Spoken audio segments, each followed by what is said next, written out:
大家好，我是 Klaus。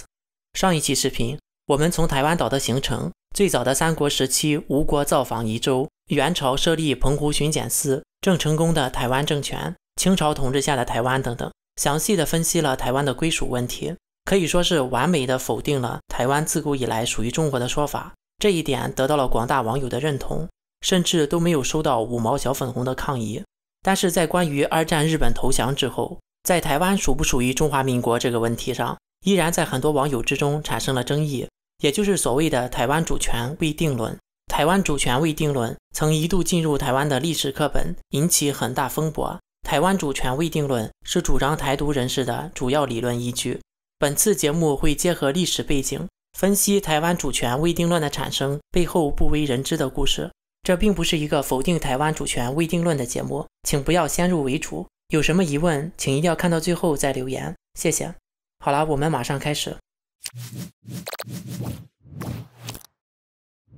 1943年8月，同盟国的主要成员，也是后来的联合国常任理事国中英美苏4国召开首脑会议，讨论战后国际秩序重建的问题。4国同意并发表了新闻公报《开罗宣言》。开罗宣言中规定，日本从中国所得到的领土，比如满洲、台湾及澎湖列岛，应该归还给中华民国。然后在1945年，中英美苏4国为督促日本投降，发表了波茨坦公告。公告重审了开罗宣言的内容，必须得以实施。后来日本投降，并明确表示接受波茨坦公告。开罗宣言和波茨坦公告是被认为台湾主权属于中华民国的主要依据。但是事情没有这么简单，突然半路杀出了个程咬金。1951年，在美国旧金山，同盟国与日本签署了旧金山合约。在合约中，日本放弃了台湾和澎湖列岛的主权，但并没有表示归还给中华民国。旧金山合约是被认为台湾主权未定论的主要依据。有人认为开罗宣言没有签字，不是合约的形式，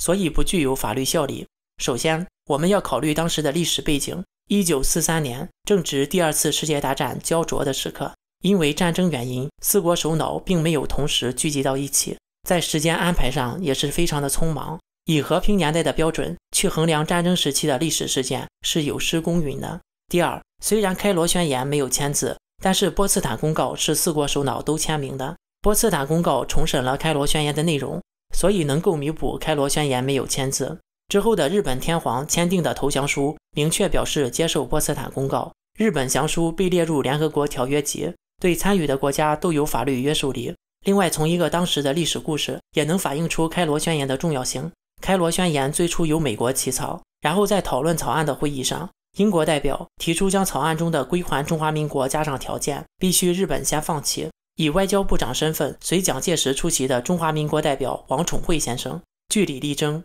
最后经过美国代表的复议和丘吉尔的修订，最终删除了这句话。从这个细节就能反映当时对待开罗宣言的严谨态度不亚于签订协议，只是碍于当时的特殊环境，绝对不是大家开个会聊聊天，会后发表一个会议记录那么随意的。当时王宠惠先生据理力争来的，如果现在说没有用，是不是太不尊重他了呢？所以对于开罗宣言和波茨坦公告的法律约束力，我们不能脱离当时的历史背景，拿现在的标准去评判。开罗宣言和波茨坦公告在当时战争时期是有效的法律文件，所以在1945年日本投降之后，中华民国作为战胜国，通过开罗宣言、波茨坦公告和日本降书，得到了盟国，也包括日本的承认。中华民国对台湾执行了事实上的主权接收，而不是有些人认为的军事占领。日本投降之后，中华民国就立即颁布了台湾省行政长官公署组织大纲，把台湾划入领土范围，设立行政机构省级编制。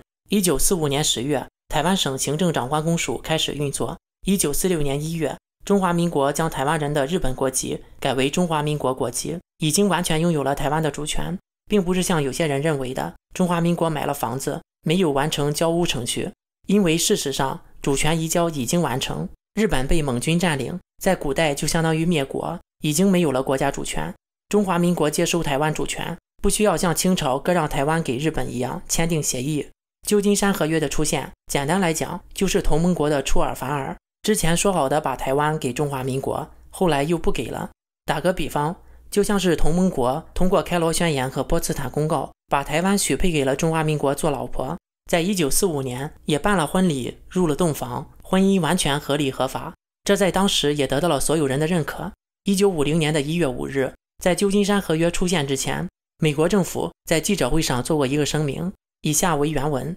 中国管理台湾已达4年之久，美国或者其他任何盟国对该项权利及该项占领从未发生疑问。当台湾被改为中国的一个省时，也没有一个人发出法律上的质疑，因为人们认为那是合法的。但是结婚6年之后，到了1951年，以美国为首的同盟国作为娘家的亲属，突然宣布台湾的婚姻状况是单身。不宣布台湾是单身的时候，没人会认为他单身。当宣布台湾单身之后，自然会有人想要追求他，包括现在的我们，给予了我们1951年的信息来看待1945年的事情。也就是说，台湾的主权在旧金山合约之前本来没有争议，争议是旧金山合约造成的。那问题来了，为什么以美国为首的同盟国出尔反尔，把已经许配给中华民国的老婆突然宣布为单身呢？这背后一定有不为人知的故事。1945年之前的台湾，在日本半殖民的统治下，台湾人当然不会受到跟日本人平等的待遇，